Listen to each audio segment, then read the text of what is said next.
Q juga bisa kita implementasikan dengan menggunakan linked list. Ya.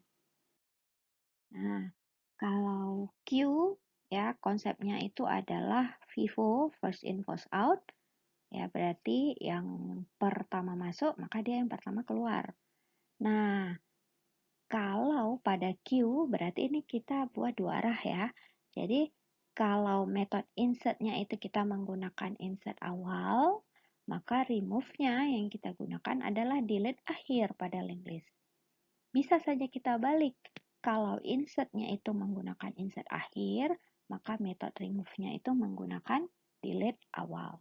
Jadi fleksibel ya. Nah, yang mana satu dipilih yang penting pada dua arah ya, ada arah masuk dan ada arah keluar. Nah, ini ilustrasinya. Ya, seperti ini yang keluar. Ini juga sama seperti pada slide Q ya. Jadi yang keluar kalau bentuk array seperti ini. Oke. Nah, sekarang ya implementasi linked list pada Q juga sangat sederhana.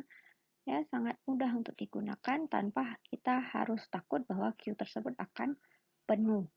Ya, kalau pada array kan kita takut nih kalau misalnya array-nya penuh ya repot kan jadinya apa. Makanya akhirnya Q tadi kita buat sirkular supaya bisa kita cek selalu. Jadi posisi yang udah kosong itu masih bisa ditempati. Makanya array-nya itu kita buat menjadi circular queue.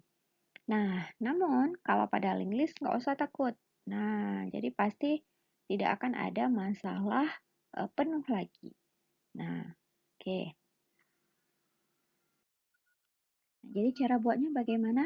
Ya, di sini yang digunakan adalah single linked list. Ya, diberi nama the queue. Kemudian buat metode konstruktornya the queue sama dengan new single linked list. Nah, kemudian untuk proses insertnya kita gunakan insert awal. Untuk remove yang digunakan adalah delete akhir, kan dua arah ya. Jadi seperti ini. Kalau kita masukkan di sini di awal, misalnya di sini arah in masuknya, maka yang kita gunakan adalah delete akhir. Ya, arah keluarnya yang kita gunakan adalah delete akhir. Nah, isEmpty, kita gunakan metode isEmpty pada linked list, langsung pakai saja. Nah, kemudian metode isFull juga sama, ya, seperti pada stack, ya, tidak kita perlukan lagi. Jadi isFull ini kita tidak perlu lagi. Kenapa? Karena linked list ini tidak akan ada batasan ukuran. Ya, metode pickFront itu boleh saja dibuat, ya. Silahkan digunakan pickFront, namun nanti bisa ditambahkan metode getData yang berguna untuk mendapatkan data yang ada pada posisi tertentu, ya. Nah, data types dan abstraction.